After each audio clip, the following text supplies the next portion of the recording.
Pittsburgh Steelers fans, it is time once again for another edition of the Know Your Enemy podcast. My name is Michael Beck, your deputy editor behind SteelCurtain.com. I'm joined with one Mr. Geoffrey Benedict, as always. Geoffrey, how you doing tonight, sir? Doing great, Michael. Doing great. Fantastic. And as always, we like to have a special guest to break down these matchups. Mr. Anthony Cosenza from Cincy Jungle. I hope I said that right. Anthony, how are you doing tonight, sir? I'm doing all right. I feel, like I said before we took the air, I feel bad that I kept you guys waiting around. Kind of a busy night here, but I apologize for that. But I'm really glad to be here. Thanks for having me on. Oh, our pleasure. We like really knowing what's going on within these matchups from the other side of the field. So we do know the last time the Steelers and Bengals played, the last couple actually here, the Bengals have taken care of business on a 2-game winning streak. Is that trend going to continue? Do you feel like is this a winning streak to be built on? Here's some great analysis. I don't know. I feel like there is the potential for that to happen. I feel like, Cincinnati has built a really good roster, from top to bottom. There are some glaring issues. It's not a perfect team. It's not a perfect roster by any means, but I mean, I feel like this is the best team they've had for quite some time, definitely since 2015. They've got a lot of excitement on this team. The Steelers, kind of like really with the entire AFC North and the entire conference, it's a lot of Jekyll and Hyde. So it's kind of like, what are you going to get from week to week from all these teams, right? I mean, Cincinnati can beat Pittsburgh in Pittsburgh by a couple touchdowns. They can beat Baltimore by multiple touchdowns in Baltimore, and then they can lose to the Jets and get stomped at home by Cleveland, right? Pittsburgh, I mean, they've gained a lot of life after not, a lot of people had low expectations for them early this season, and here they are in the thick of the playoff race, but they also tied with the Lions, and now they've lost to the Chargers. So it's just so many ups and downs for all of these teams. I mean, I wish I could say, there's a clear-cut favorite in this game. In our podcast, my co-host and I kind of agree. This is kind of a coin flip game, it feels like, despite what happened earlier this year. Yeah, with the Bengals, that win against the Ravens, the Bengals were on a fantastic streak. And you kind of get this sense at that point when they just absolutely stomped the Ravens a good one. Everyone's looking at the Bengals saying, like, whoa, like we knew they were going to be a real team, not like the same old Bengals. And they could push for a playoff spot, but all of a sudden everyone's like, holy crap, is this team like a real contender? And then they go out and lose, as you said, lose to the Jets, get beat solidly by the Browns before bouncing back and beating the Raiders. What happened? Is this was it like just a hot streak? Were there some injuries? Does any of it make sense to you as what happened? Yes and no. There is a culmination of factors. I think for the Jets game, that was the last in 3 straight road games. It was the game right after the Ravens game, which we know the Bengals just, really played very well in that game. But, road game, right after the Ravens game, potential trap game. The Bengals didn't play that great in that game, but they also had some critical calls that went against them in that game, particularly at the very end when the Bengals seemingly had a defensive stop and then there was a personal foul. I'm never the guy that says the refs dictated the overall result, but there were a couple of calls there that really they had an impact on that game. Regardless, the Bengals didn't play well enough to win for the most part in that one. And then, against Cleveland, for whatever reason, the Cincinnati Bengals make Baker Mayfield his best career games always come against the Cincinnati Bengals, and they have no answers against the run. Somehow the Bengals, they're top 5. They're ranked 5th overall in terms of rushing yards allowed this year. Yet against the Cleveland Browns, they had no answers for Nick Chubb, no answers for that offensive line, and they got stomped at home. I think this bye week came at the perfect time. I think they were feeling some fatigue, both from the 3-game road trip, got beat up by the Browns, like I mentioned. And so physically, emotionally, mentally, they just needed that break right at the midway point. The defense came out and played a lot better against the Raiders. The offense kind of was up and down against the Raiders this past week, but overall, a pretty solid team win. Not pretty, not super impressive, but again, you go on the road coming out of the bye, you play a team that is also in the playoff hunt and come out with a win there. You got to feel pretty good about things, but look, they just weren't doing the things well in that 2-game skid that they were doing well at the early part of the season. You know, Jamar Chase has fallen off a little bit statistically over the past handful of games. The defense wasn't doing the basics of tackling, creating turnovers, any of that kind of stuff. And so it came back to bite them. It came back to bite them in that Jets game and then that Browns game. But they righted some of those wrongs coming out of the bye, it would seem. So one of the biggest storylines for both the Bengals and Steelers offense this year is how well some first-round rookies have played for either team. Now, Jamar Chase specifically, he got off to an extremely hot start, but his numbers have kind of tapered off a little bit the last couple weeks. Is that more him hitting a rookie wall, or teams just doubling him more, or just shifting their better corners towards him? What are we kind of seeing with that slight production drop-off? There's a myriad of factors. I think Chase himself has dropped a couple of balls that they would be tough catches, but I mean, he's had both of his hands on them. So, I mean, you go back to the Cleveland game, there were 2 that could have been touchdowns on deep passes that went through his hands, had a dropped touchdown early in the Jets game. If you remember how that sequence went against the Jets, the Bengals ended up getting a turnover, an interception, and returning it all the way to the 1-yard line, and somehow to the Jets 1-yard line, and somehow they got 0 points out of that. Well, part of the reason was Jamar Chase dropped an easy touchdown in the end zone in that series, and so there's a couple of plays like that. But then he gives you so much on this big play, the spectacular catches, that sort of thing. He has gotten in the end zone in this 3-game kind of dry spell. He had a touchdown later against the Jets, and he had one this week against the Raiders. So he's getting in the end zone still, but he's had some drops. There hasn't been as big of production out of T. Higgins and Tyler Boyd as either complementary or, supplemental receivers. I really thought this was going to be a breakout T. Higgins year, and it turns out it's a breakout Jamar Chase year. Higgins has had some inconsistencies. Boyd hasn't always been a focal point in the offensive game plan, but they used that 3-headed monster kind of early in the season, and that's why they were successful, not doing as much this kind of these past 3 games here. So, I mean, it's a myriad of factors. And then you've got Burrow kind of forcing the ball here and there to Chase, and it's a lot of times in tight windows or times when it's not always there.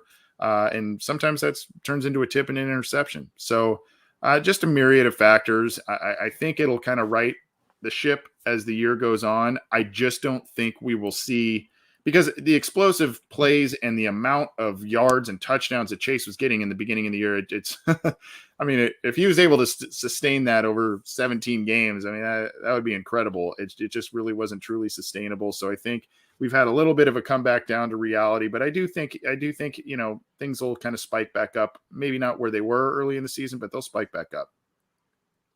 Now the Bengals last, I'm thinking about quite a ways. They seem to have a streak of really good tight ends, like not like top of the league tight ends, but just very solid tight end play. And they usually show up pretty big against the Steelers in some big moments. Tell us about the Bengals tight end situation this year. Well, the main guy is CJ Uzomah. He's had a pretty good year. He's been kind of either feast or famine, though, in terms of his overall production this year. He's had the Ravens game, he had 90 yards and 2 touchdowns. And in the Jaguars game, he basically was one of the biggest reasons they ended up coming back and winning that game on Thursday night. So, I mean, there are a couple of games. He's second on the team in touchdown catches with 5. A little bit quiet again in this lull that the Bengals have had. I mean, this 1-2 record in these past 3 games, I guess. So he's been a little quiet, talented guy, athletic guy, and has become a team leader. So he's kind of your top guy. Drew Sample is another guy. He's been a little more active in the passing game, but overall he's more utilized as a blocker. They sometimes line him up as an H-back, fullback type of guy. He'll be more active in the run game in terms of blocking and whatnot. And really behind them, it's just kind of, you've got Mitchell Wilcox. He was out last week, an undrafted guy from 2020. So really, I mean, the main threat there would be CJ Uzomah and his size. And if the Bengals if they're able to properly utilize play action, if they get the type of protection that they like, Joe Burrow has hit some critical passes to CJ Uzomah in some of these games. I remember back in week 1, in overtime against the Vikings to set up the game-winning field goal on a fourth and 1. It was a play action rollout, and he hit Uzama in a play that I think the Vikings were 99% certain the Bengals were going to run the football, and they ran this play. So, Uzama is pretty much the big guy at tight end to look out for. So the Bengals offensive line a year ago is one of those units. They're kind of cursed with a little bit of injury and then just some not the most talented players, I'd say, ranging across that line. But it was one of the things that kind of the Bengals really focused on this offseason, got healthy. And really that first matchup looked pretty good against the Steelers defensive front without TJ Watt. Of course, he may be out again this week. Still don't know his status. But has the Bengals offensive line continue to trend upward like we saw in that first matchup? There are weaknesses to exploit. It's an imperfect unit, but they are more stable than they have been over the past couple of years. And one of the things I pointed out in our show earlier was the fact, they're still giving up hits, they're still giving up sacks, and there's still, some consistency issues on a drive-to-drive basis in terms of sustaining good run blocking, sustaining good pass blocking. It's better than it has been, but it's not great. But one of the areas in which they have seemingly improved is in penalties. And so in years past, not only would you have a drive where you'd give up a sack and then you'd have a holding penalty or a false start penalty in the same drive, completely just obliterates any kind of progress you were going to make in that drive, right? So this year they'd have a negative play, not always a sack, maybe a negative run, but they're not compounding those issues with penalties. And so then they can dig themselves out of a hole and maybe get into a more third and manageable instead of always a 3rd and 12, a 3rd and 14, what have you, 3rd and 8. Maybe you're more in the 3rd and 4s, 3rd and 1s, that sort of thing. So it's a quiet type of improvement in terms of penalties, but it's a big one. And so I think it goes hand in hand with the Bengals bringing in a new offensive line coach this year, Frank Pollock. They also gave him the title designation of run game coordinator. So, I think right now their best offensive lineman is actually their left guard, Quentin Spain. If you look at PFF metrics and whatnot, he's been their most solid guy. You've got some good play from the tackles in Jonah Williams and Riley Reif, but they've also had issues against some of the premier rushers. Jonah Williams had some issues against, Ngakoue last week against the Raiders. Myles Garrett has gotten in the backfield. So it's better. It's better than it has been, but it's still a work in progress. I still think, they need to add some talent next year, whether that's right in the first round, high-end free agency talent, what have you. They still are a piece or two away from being a pretty good offensive line. This season, Joe Mixon, if I looked at it correctly, he's already set a career high for touchdowns in a season. Mm-hmm. Is this his best year he's played yet? His second year in the league was a really, really good season. Is he doing better? Would you rate this so far as being better than that, or is he kind of a product of this offense right now? I would say this is the best I've probably seen him play. And last week, if you go back to last week, 120-ish yards, 4 yards a carry, 2 touchdowns, very workmanlike, right? I mean, just a grind out type of performance. The passing game was not working well for the Bengals last week. And so they said, we want to run the ball with Joe Mixon this week. That's what we're doing. That's the game plan. That's what we're doing. We're going to try and find offensive balance. And he responded, and he bounced back from a number of negative runs wherein the blocking wasn't there. But then there were other times where the blocking was there, and he would pop off 15-yard gains, 20-yard gains, and make the Raiders pay. So he's a guy that can really kind of do a lot of different things. I mean, he's a hard runner. He's absolutely massive. He's built like a you-know-what house, and, he runs tough. He's got some decent speed for his size. Can do some things as a receiver. He's had a fair share of receiving yards and touchdowns this year. And then he's improving as a blocker. So he's really trying to be a 3-down player. I would say this is probably the best we've seen him play, but it's also a lot of things we have seen from him in terms of tough runs and whatnot in years past. I think it coincides with the best offensive line he has had in a few years. The Frank Pollock coming back as the offensive line coach, a guy who he thrived under a few years ago when he was here last time. And, just I think things just clicking a bit more on offense in general. So, yeah, I mean, it's not by a huge stretch the best he has played, but I would say it's probably the best we've seen. He's also healthier right now. In years past, there was always a game or two where he would either miss or, maybe even more extended periods of time. But I think he's playing some of his best football right now. So former Pittsburgh Steelers corner Mike Hilton, when he made the jump over to Cincinnati, we learned he kind of brought some of the things the Steelers secondary did with him, like implementing a fine system if there's a mistake in practice or whatnot. Some of the other DBs may have to pay some sort of a fine. And I remember the last time we played the Bengals being told that he's been a big kind of help for the secondary as they kind of grow in their development. But at the same time, a lot of the stats are kind of coming out that he's blitzing considerably less than over the time he was with the Steelers, and he hasn't gotten a sack yet as a member of the Bengals.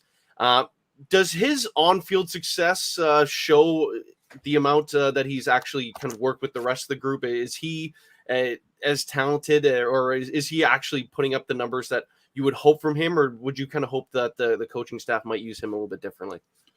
I would argue that Mike Hilton was my personal favorite offseason addition and by the Bengals at the time. And I think that I thought that way because, number one, he had a lot of respect around the league as a slot corner and just a physical guy, obviously taking a quality player away from a division rival. All of that kind of plays into a thing where you go, hey, that was a pretty savvy move by the Bengals, right?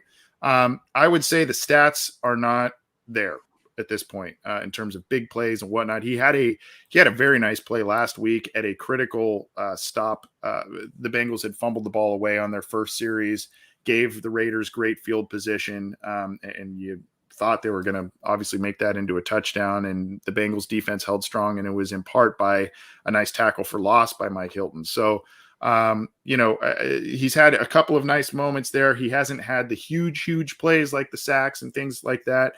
But I think it's kind of also a more locker room effect. And I go back to when the Bengals grabbed James Harrison a little bit. Now, James Harrison at that point in time was towards the end of his career. Of course, when he came back to the Steelers, he was like incredible for another year or two. But, the Bengals didn't use him to his respective strengths always as a pass rusher when they had him on defense. But he was like a locker room guy. He was a guy that just kind of brought that nastiness, brought that attitude from Pittsburgh, and it kind of seeped through the locker room. And I think Mike Hilton, with the coming from a traditionally winning team and bringing that winning mentality, bringing that swagger, and bringing all of the things that he brings, while the stats may not show it on the on the stat sheet and whatnot, he's had an impact on this defense. And I think he is just one of a lot of different parts. Chidobe Awuzie, the other corner who's a boundary corner, he's been a nice pickup in free agency by the Bengals. They brought in a couple of interior defensive linemen, Larry Ogunjobi from the Browns, BJ Hill from the Giants. Those guys have been, big impact kind of guys. DJ Reader's healthy as a nose tackle. He's been excellent. So it's kind of a combination of a lot of factors where you're seeing this defensive improvement. Hilton has been a part of it, even though the stats don't show it. Still waiting for some of those high impact plays, interceptions, sacks, that sort of thing to kind of come here. But his impact's been felt. Jesse Bates, obviously, should be well known by anyone, especially inside the AFC North. But how is he doing? How's his season been? And lastly, is he the best free safety in the AFC North? Well, you're really trying to pin me to a wall there a little bit. Classic. Look, it hasn't been the normal season for Jesse Bates in terms of amounts of turnovers and whatnot. He's always kind of that 3 interception guy, a couple of big plays. Last year, he was outstanding. And I think a lot of people thought that he should and would get a contract extension by the Bengals, and it didn't happen. I think there was maybe an offer out there, but they seem to be pretty far apart right now. It would seem he's probably a franchise tag guy next year as his contract expires. He hasn't played as well this year. He has admitted that. The Pro Football Focus scores indicate that. He had the one big interception against the Jets. That's kind of been his biggest play. He had a couple of nice plays last week against the Raiders in run support and against screen passes and whatnot. So he had a couple of nice plays there. Again, a guy that just hasn't had those high impact game changing plays as frequently yet this year. He admitted that maybe the contract thing was in his head, maybe, just a little bit of different responsibilities because of the personnel that they've added on the defensive side of the ball the past couple of off seasons. So a little bit of a role change potentially, but he's also, if you go back and look at some of his stats, I feel like he's always been kind of a tale of two seasons within a season guy. Like he plays a certain way, either bad or very good one half of the season, and then kind of reverts back or leaps forward the second half of the season. So I think the hope is that maybe he's played at average, maybe close to above average this first half of the season. And now he kind of hits his stride, admits that he's had his mind elsewhere, or maybe some other factors are at play, and really starts to kind of hit his stride as the playoffs are looming here. But yeah, as far as, I think if you would have asked me last year, is Jesse Bates the best free safety in the division, I would have said, yes, it's close. I think it's pretty neck and neck based on kind of what we've seen right now from Bates. Both guys are excellent. I mean, there's no doubt about it. Both guys are excellent. But I think, again, if he picks up things the second half of this season here, we may have another conversation about it. And I don't know, but I think, you can't really go wrong with either guy. They're both really good. Is that diplomatic enough? That was diplomatic, right? That was a great answer. Right down the middle. Love it. That was perfect. But to now scout your own defense here, where should the Steelers attack with the football? Where can the Steelers find success when they're on offense? Well, before last week, I would have said Eli Apple. He is stepping in as a starting corner. As you guys probably remember, he was a first-round draft pick by the Giants and has largely been a disappointment throughout his NFL career. Came to the Bengals, had a connection with Lou Anarumo from his time with the Giants. Was kind of slated as a number 4, number 5 guy coming as a corner on this team. And then with Trey Waynes out, he was the guy who had to step in and start. So Awuzie is playing very well on the other boundary. Eli Apple has had some ups and downs. He had an excellent game last week, had an interception, was about 90 overall PFF grade, just was basically lockdown type of guy last week. I don't know that he's going to sustain that from week to week, but he is getting more comfortable with more playing time and with the coach he's familiar with and all that kind of stuff. So I would have immediately pointed you that way. But I don't know that he can play like that on a game-to-game basis. I still think that's a guy that Ben should look at. Logan Wilson had a great first 5-6 games for the Bengals this year. He has fallen off a little bit from a production standpoint, big play standpoint. I don't want to say you go after him, but that's just something to kind of monitor. You guys probably remember in the first game, he had those 2 interceptions and just was seemingly everywhere in that game. We haven't really seen the same type of play since basically the Ravens game out of Logan Wilson. So those are kind of some of the areas that I think you want to look at. The Bengals are also missing Akeem Davis-Gaither. He's on IR. He's a guy who's a really athletic linebacker, a guy they used in pass coverage here and there. So in different sub packages, that may be an area in which they want to exploit. And for some reason, especially against the Steelers, Ben Roethlisberger just needs to hit a tight end. The Bengals always have trouble covering a tight end, especially a pretty good one. Freiermuth's looking like the next in line of the next great Steelers tight end. I said when they drafted him, I'm like, watch, the chance going to be Muth, right? And so, because I remember Heath, right? Heath, and I'm like, watch, it'll be Muth, and of course that's what's happened. But he looks like a really good player. I would expect that, especially if Ben wants to get in a groove, that's a guy he should look to. Now, the Bengals have had a lot of turnover in their defense, as we've talked about throughout this, bringing in different people. And yet that defense is pretty much a top 10 defense this season.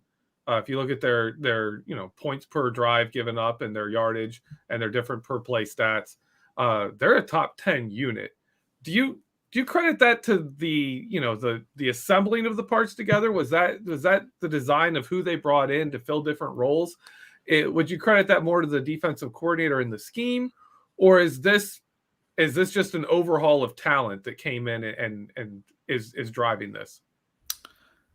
I think it's the culmination of a couple of different off seasons of free agency acquisitions wherein they heavily focused on the defensive side of the ball. I mentioned DJ Reader, a guy they brought in 2020 in free agency, paid him handsomely. Unfortunately, missed most of last year, but is playing excellent this year. I mean, at nose tackle, though, he's only, getting about 50-60% of the snaps, depending. He's rotated out of there, but he's playing really well. Larry Ogunjobi's kind of a, he's a feast or famine type of guy in terms of he'll have a couple of huge plays, but then he'll also be out of position to let up a huge play type of thing. But he overall has been a good acquisition. BJ Hill, I mentioned his name earlier on the interior. He's been a good acquisition. Hilton, Awuzie. So I think it's a culmination of the acquisitions that they've made. I think it also they're just a lot healthier this year. Last year they were grabbing guys off the street, street free agents that were coming in and starting. These are guys that were out of football and they're coming in and starting games for them and that sort of thing. So they're just way, way healthier this year, knock on wood. And I think that's a big thing. And then everybody's getting more comfortable. It's Anarumo's third year as the Bengals defensive coordinator. He kind of has, quote unquote, his guys. Like I said, they're healthier and they're just understanding the system a bit more. So, I think it's just a group that's kind of playing a little bit more in unison and is healthier than in years past.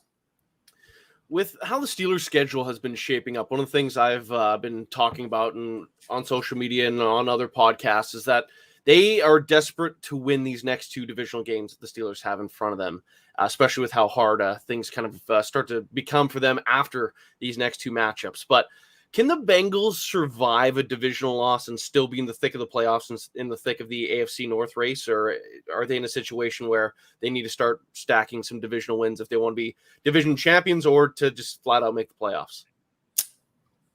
They can because they're 2-1 in the division right now. I think ideally, if the Bengals are going to be taken seriously, I said going into last week, every single one of the 8 games remaining when the Raiders were on the schedule, they play teams that are either currently slated to make the playoffs or right outside the playoffs, looking right in and trying to shuffle back in. So they play a lot of teams right in the thick of things, including the Steelers. So, and 3 division games remaining. So they can afford to lose this game if this is the one that you're referencing, or a division game. But that would mean they probably need to sweep the Ravens and get the win against the Browns, or they need to sweep the Steelers and then get a win against the Ravens or the Browns, whatever the case may be. I think they need at least 4 division wins in order to get, and really for this division to kind of start sorting itself out. It's just a kind of cannibalizing each other, right? It's just like they win, they lose, they win, they lose, and they're just treading water, it seems. So can they afford it at 6-4? Yeah. Wouldn't be ideal, and they really need to make up ground afterward. But this is one, I think, especially at home. You already took care of business on the road with Pittsburgh. I think you gotta be able to lock this one up if you're gonna really make a strong push for the playoffs. So as we approach the halfway point of our show here, Geoffrey, do you have any final questions you want to get off? No, I'm good. Okay, so we have a couple closing questions for you here, Anthony. First and foremost, to put you completely on the spot, who's going to win on Sunday and what's the final score? I said this, I think maybe before we took the air here. I mean, flip a coin on this one for me. I don't think we're going to see the same result that we saw a couple of weeks ago. And I know there's been a rivalry, and I know the Steelers don't even really look at the Bengals necessarily sometimes as rivals, but I always, from the Bengals side of things, I always marvel at what Mike Tomlin has done and how the Steelers organization is run and all kinds of different things. I know there's some bad blood here and there, but I always marvel at it. And why I say that is because, again, the expectations weren't very high for the Steelers from a lot of different standpoints going into this year. And here they are right in the thick of things again. And even in these games, you think they're dead. You think they're dead against the Chargers. And here they come back and they get this incredible lead. It's just, they just never die. So, I did, I guess, pick the Bengals maybe by a couple of points, maybe by the spread, which I think is at about 3.5 points right now. But that tells you, because it's in Cincinnati and the Bengals are favored by 3.5 points. I mean, it's basically overall, it would have been a pick 'em, right? I mean, so I guess maybe just because of the home field advantage, I would say the Bengals take care of business, but it would not surprise me at all if the Steelers end up winning this game. Yeah, good stuff. Now, the last thing for you, if there's anything you want to plug for the people. Sure. I'm on Twitter at CJAnthonyCUI, and I write for Cincy Jungle. It's the counterpart here to Behind the Steel Curtain in the SB Nation network. Podcast is the Orange and Black Insider. So check it out. And I appreciate you guys having me on. I apologize for being late and holding up the show here, but appreciate you having me on. Oh, no, it was our pleasure. Thanks for coming on, Anthony, and good luck on Sunday. Yeah, back at you. Happy Thanksgiving, guys. Happy Thanksgiving. Now, for all your Steelers fans still tuning in here, we are going to get into our break and jump into the Steelers side of things. So if you're watching on YouTube and Facebook, don't go anywhere. We'll be back in just a moment. If you're listening on the podcast side, you're going to want to go over and click to part 2 now. Okay, give me a minute, Michael. My entire left side of my face is itching like mad. Oh, it's been killing me the whole thing. Thank you, Anthony. Okay. Yeah. I had some. All right, man. Good seeing you. Take it easy, guys. Have a good holiday. You too. Okay. All right, I'm good. And we're back with part 2 of the Know Your Enemy podcast. Geoffrey Benedict, how you holding up? I'm doing all right, Michael. I'm fine. Good stuff. Now, obviously a pretty big game coming up on Sunday, our third divisional game, very back-heavy divisional schedule for our team here. I know I've been kind of dire saying Steelers got back-to-back Bengals, then the Baltimore Ravens.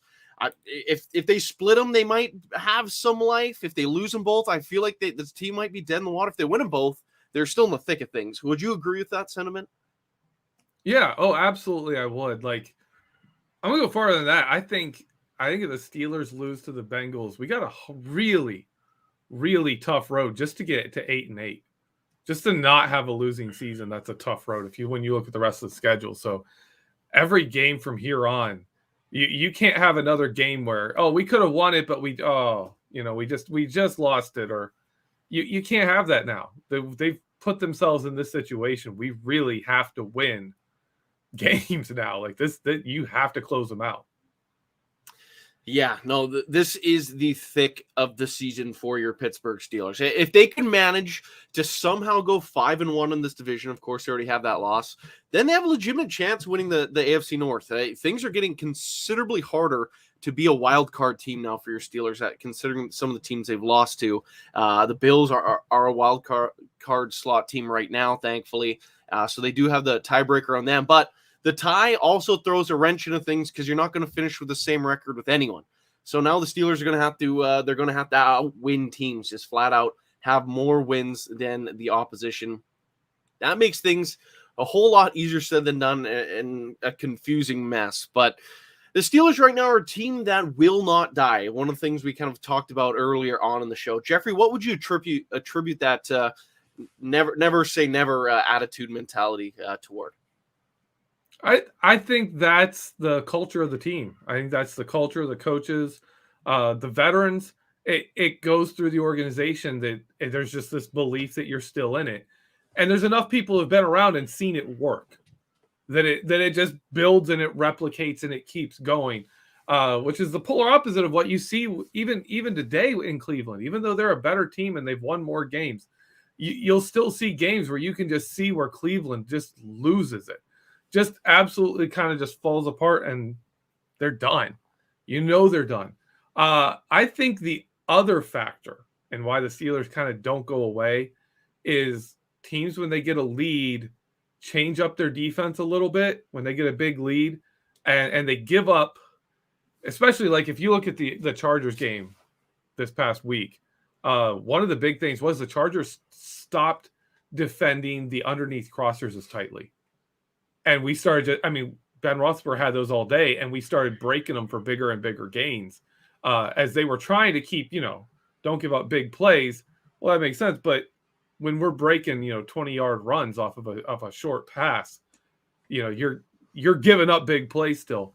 And I think with Ben Roethlisberger at his age, it's defending the Steelers is more about keeping things tight everywhere.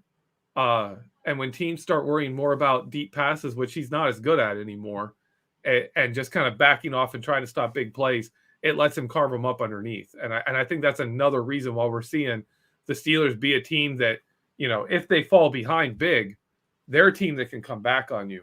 But they're not always a team that can, start off the game and score right away. Now, the Steelers team specifically, personnel-wise, especially on defense, was a sight to see against the Los Angeles Chargers, playing guys like Archibong and whoever number 50 was, and then Carl Joseph, who's wearing number 8 now. Can the Steelers survive any games with personnel like that, with their laundry list of star players on that injury list a week ago? Can they win anything if that's what the rest of the year is going to look like? I think, isn't his name what's his name, Darnay Scott? Something like that. I don't know. But I think his name is actually whoever's wearing 50 now is his official title now. But yeah, having players that we can actually know who they are, where this defense doesn't look like it's suddenly the fourth quarter of a preseason game, that's going to make a world of difference. And it will, because especially if TJ Watt is back and is healthy, not the limited TJ Watt we saw in Green Bay, where he was, he's active, he's playing, but he wasn't himself at all that game. Probably two of the cheapest sacks I think that he has ever recorded in his career, where he's in Green Bay and he got 2 sacks, but they weren't his normal stuff. But if he's back, that changes things drastically. Absolutely drastic change, because I think everyone saw, Justin Herbert just start running on the Steelers, and he was escaping the pocket and running. And one of the problems was, we talked about this in the post-game show. One of the problems was the Steelers, without TJ Watt, were sending Alex Highsmith, we're sending Cameron Hayward to be more aggressive in their pass rush, and that's leaving holes. Whereas when you have a TJ Watt, you can say, TJ Watt's going to wreak havoc from that side. We just have to keep the quarterback from escaping TJ Watt. Like Alex Highsmith and Cameron Hayward, if you're going to get a sack, it's going to be when they're running away from TJ Watt. That's when you collect your sacks. So just keep them in the pocket, trap them there, wait for them to make their move, and then go get them. And that keeps them trapped in the pocket. Whereas he was escaping and running for 90 yards. It's ridiculous. And really, if you think about it, if you take some of those plays and turn them into sacks, that's a major difference in the game. If instead of a 20-yard run, you get an 8-yard loss on a sack, that's a drive killer right there. And instead, it's a huge field position jump for the other team. So I think that's the biggest one to me. Obviously, that's a real hard, that's a real bold take there. TJ Watt being healthy is the biggest factor for this team. Like, that's number one. He's one of the best players in the NFL. So that, to me, for the defense, that's the big one. That is the absolute biggest one right there. Is where's TJ Watt? How healthy is he? What percent is he playing at? Because if he's in 90%, it's a very different game, and it's a much better chance for the Steelers. Yeah, one of the things we've learned this season is how good TJ Watt is and how much he is deserving of being the highest paid defender in football. The Steelers are considerably worse when he is not on the field. But, of course, limited in practice today. I think it's semi-safe to say that Minka should come off the COVID list by Sunday. He was added to the list just going on Ben Roethlisberger's timeline. You think he'd be back by the middle of the week, or by Friday or Saturday, a little bit earlier than when Ben was cleared. So from that perspective, say Watt and Minka are both playing this game. Say Joe Hayden is still out, though. What will the Steelers need to do to contain this three-headed monster of a receiving core and Joe Mixon and Joe Burrow? Well, if Minka Fitzpatrick is back, that helps a lot. Because you can drop Edmonds and Fitzpatrick both into deep zone and go and cover 2, and you've taken away a lot of it. The question to me is, at that point, what do you do with Tyler Boyd? Right. I know he's supposed to be playing. He was listed injured. Apparently had some injury in the last game, but he's fine for this. Supposedly going to be fine for this game.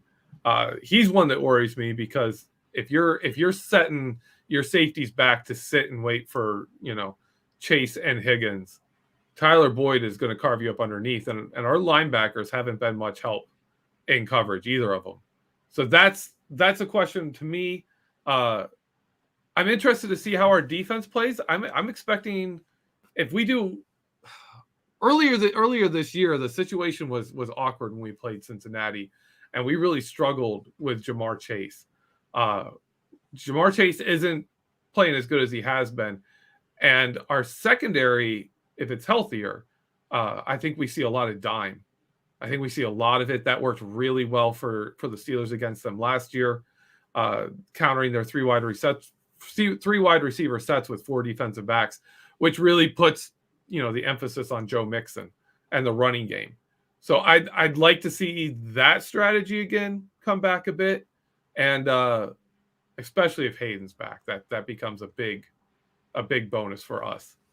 With Hayden out, though, you almost have to stay in nickel because you do not want what's his name? I just lost number 25.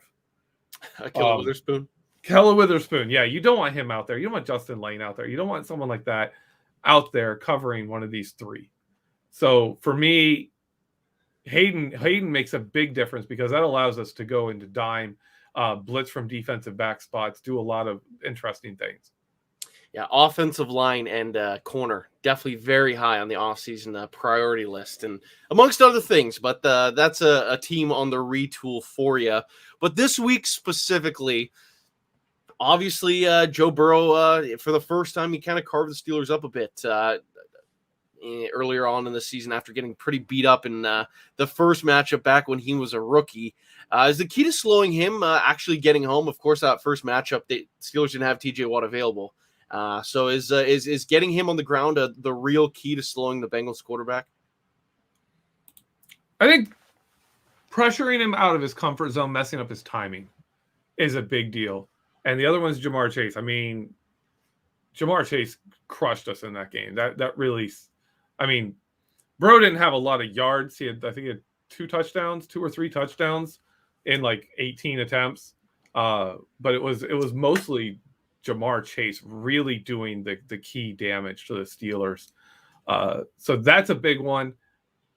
If we can keep Ja'Marr Chase under wraps without and stop Joe Mixon, which I think is part of the problem right now.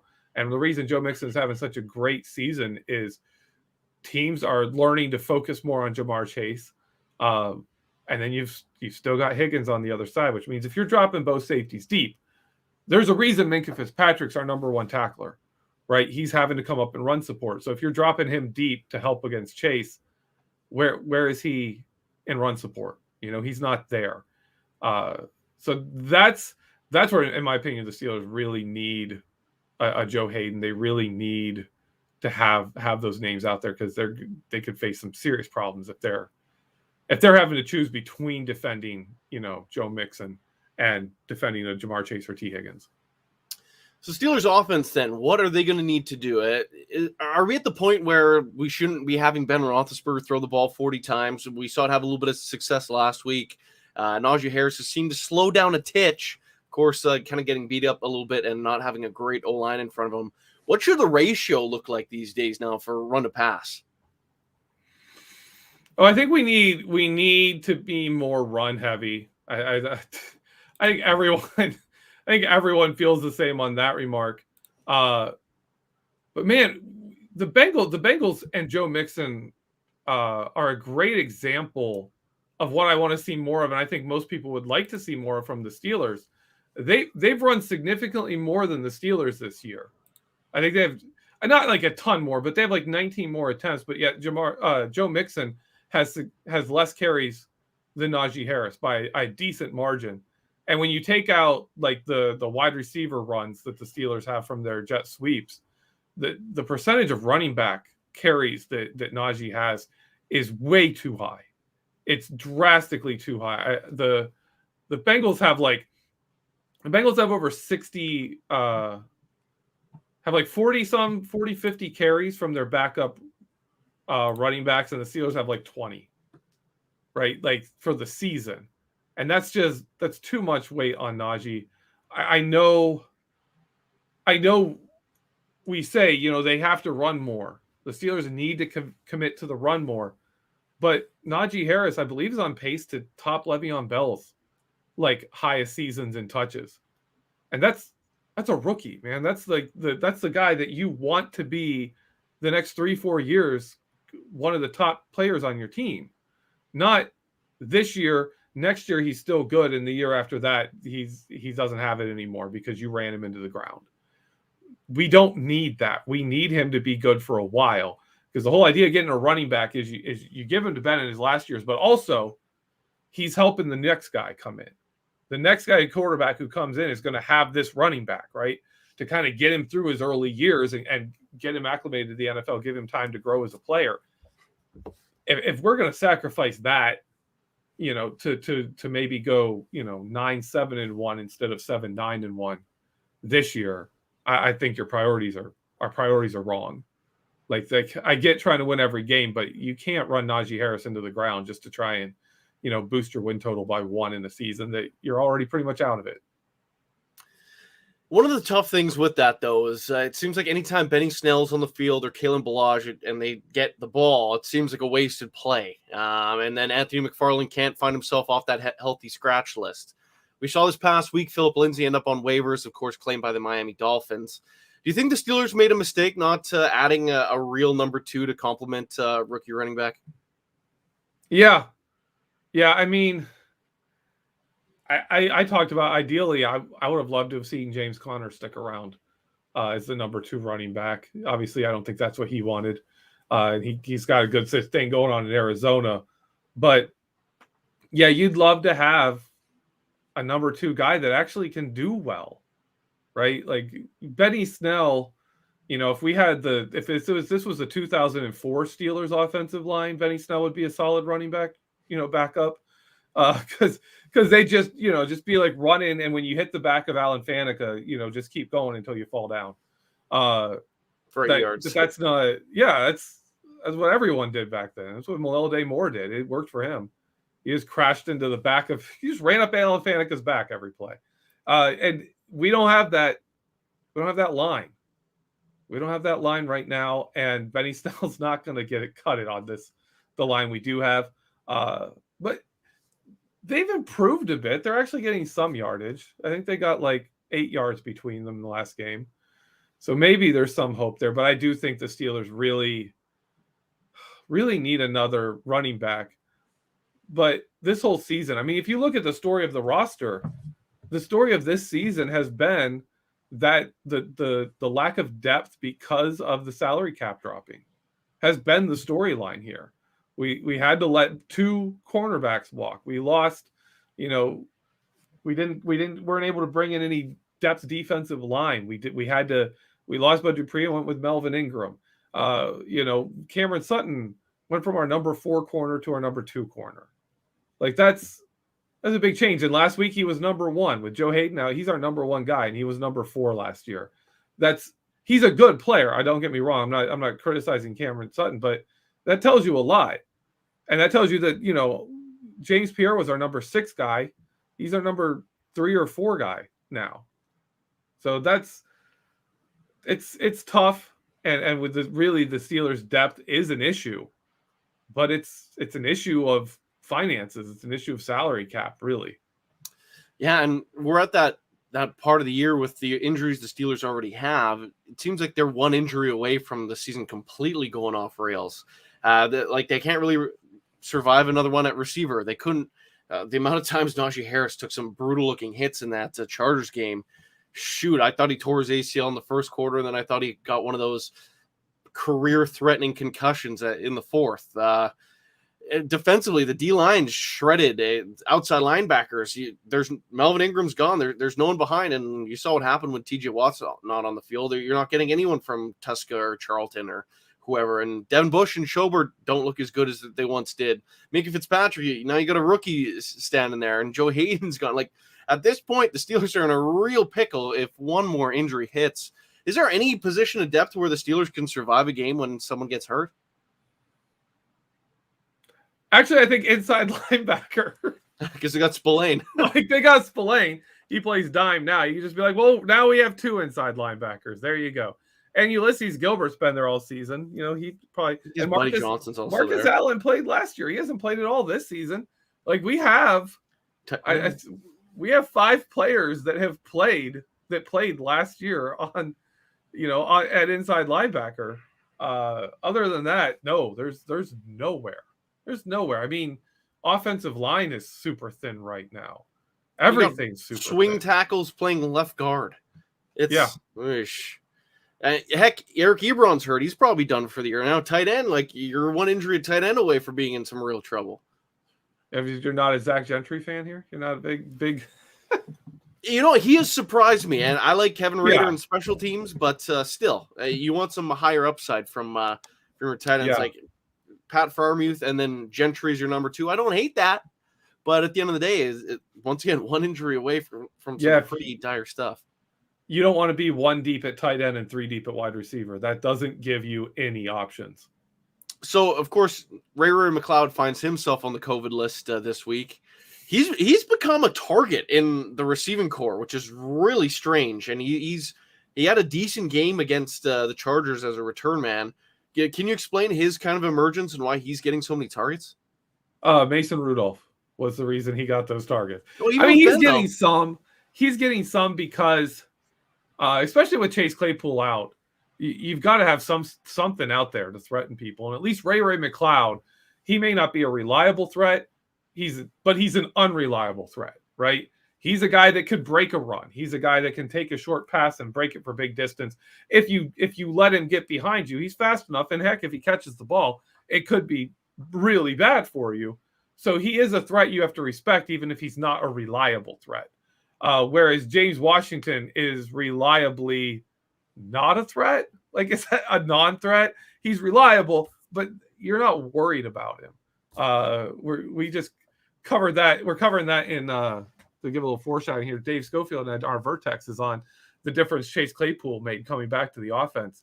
There was a throw against Detroit where he's just running an out route and he beats the corner, right? And the corner is just shoulder to shoulder coverage with him, but isn't running full speed to stay with James Washington. So when they tried a back shoulder throw, he slowed down with James Washington, got his arm up there and batted the ball away because he didn't have to run fast. He wasn't like running fast to keep up with him and then boom, gets caught off guard by the back shoulder throw.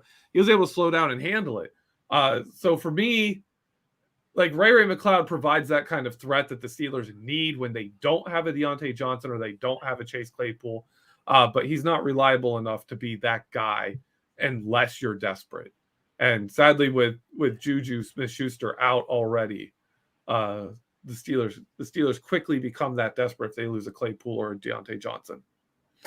Now, could this be the week we finally see Anthony Miller step in the lineup then? As if McLeod's out, it seems like the Steelers signed this guy to actually play, and now he's never cracked the lineup once.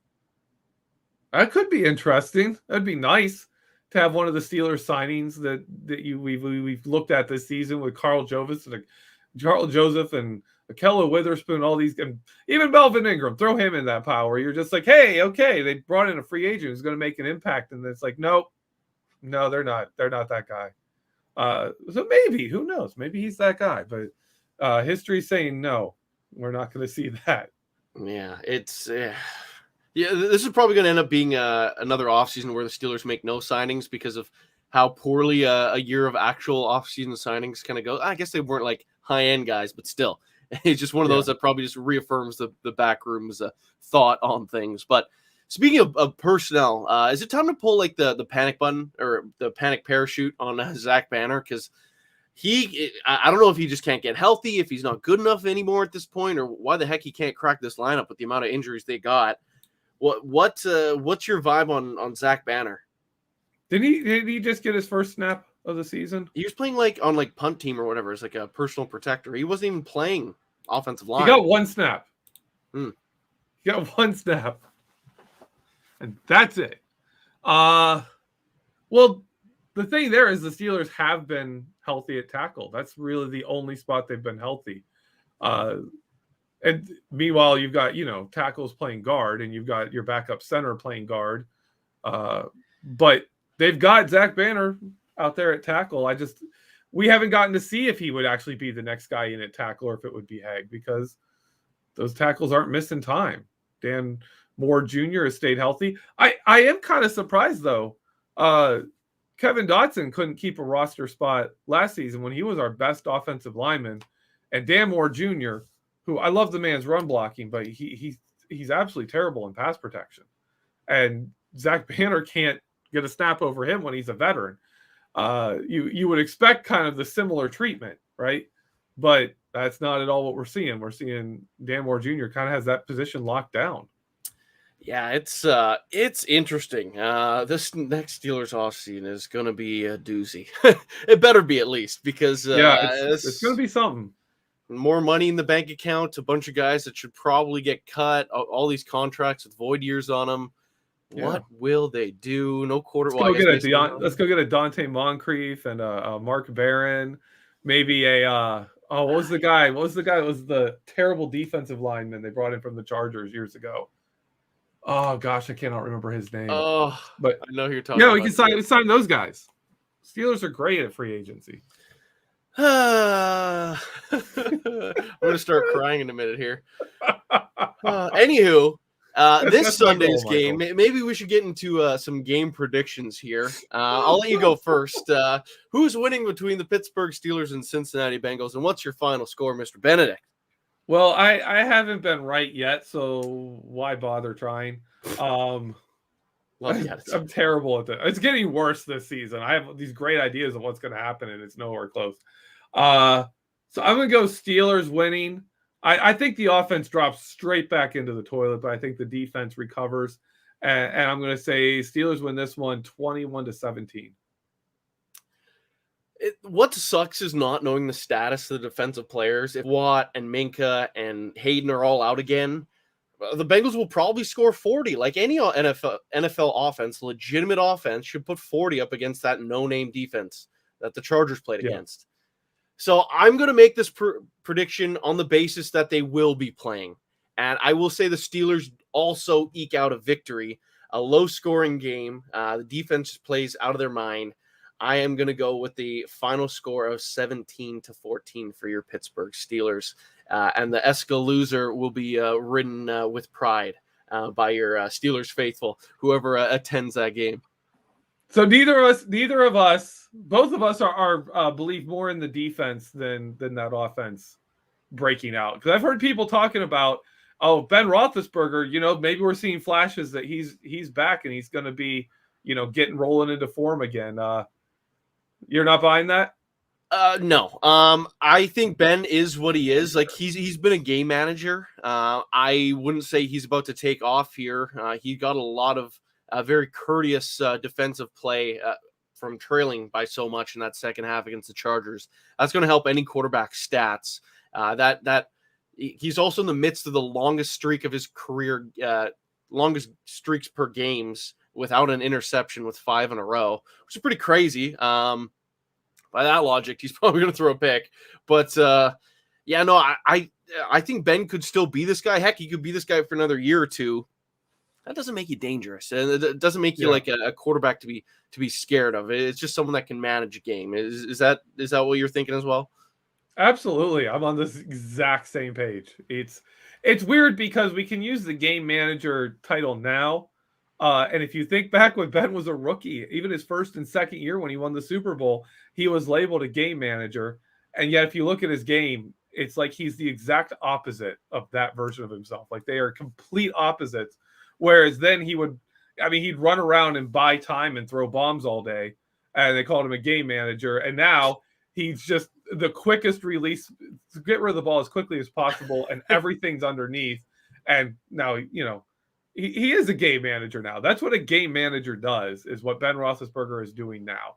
But in all honesty, if you're going to have a quarterback who does that, you're not getting a much better one than Ben Roethlisberger's been at it these past 2 seasons. He's been really good at it. It's just there's a reason you need a quarterback who can do more than that physically still because as you see, it's easy to shut down. It's too easy to counter that.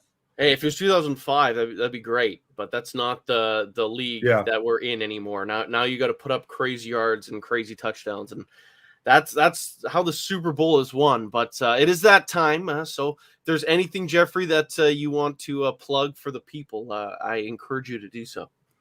I put out I got a film room that came out, I think it was today or yesterday. I don't know dates or times. I don't know what's going on. But I did a film room on J.C. Hassenauer and how he's improved and become like a really solid backup. Like, think B.J. Finney. That's what we have in J.C. Hassenauer, the guy that I tore into last year for correlating to the Steelers' worst games on offense just by being in there. And his film was bad too. He shouldn't have been playing. And this year, the improvement that young man has gone through has been something else. He's one of the great stories of this season is how much J.C. Hassenauer has improved and just going into his second year in the NFL. Check that one out. And then the Vertex for Dave Schofield and I is coming out tomorrow.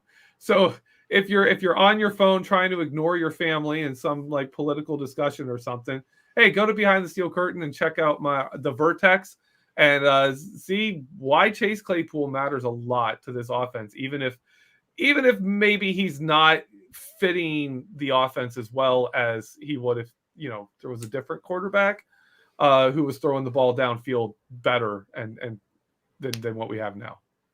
And I guess it's also a good time to bring up your daily reminder that BehindTheSteelCurtain.com should be your one-stop shop for all things Pittsburgh Steelers, from Geoffrey's film rooms to those Vertex articles, commentary, grades, you name it is available at BTSC. Make sure you're clicking throughout the day too, because there's always tons of breaking news, and that injury information that will be so critical to this week's game gets updated the moment we know exactly what's going on. So make sure you're checking out BehindTheSteelCurtain.com. And if you're watching on YouTube and Facebook right now, it's also important to know you're only getting about a third of the story. If you search Behind the Steel Curtain, or heck, just search the Steelers, you'll find the BTSC family podcast wherever you get your podcast from, whether Apple Podcasts, Spotify, Pandora, you name it, wherever you get them, it is available to you there. So just search up Steelers or Behind the Steel Curtain to get the entire family of BTSC podcasts. I think it's 25 original titles a week, and we'll have some extra special ones sprinkled in for Thanksgiving. And speaking of that, as we sign off here, and as we'll catch you next week, happy Thanksgiving to each and every one of our loyal listeners. We are definitely thankful for you, and we're thankful for the Pittsburgh Steelers. Geoffrey, is there anything you want to add on there? I'm good. Awesome. Have a good night, guys.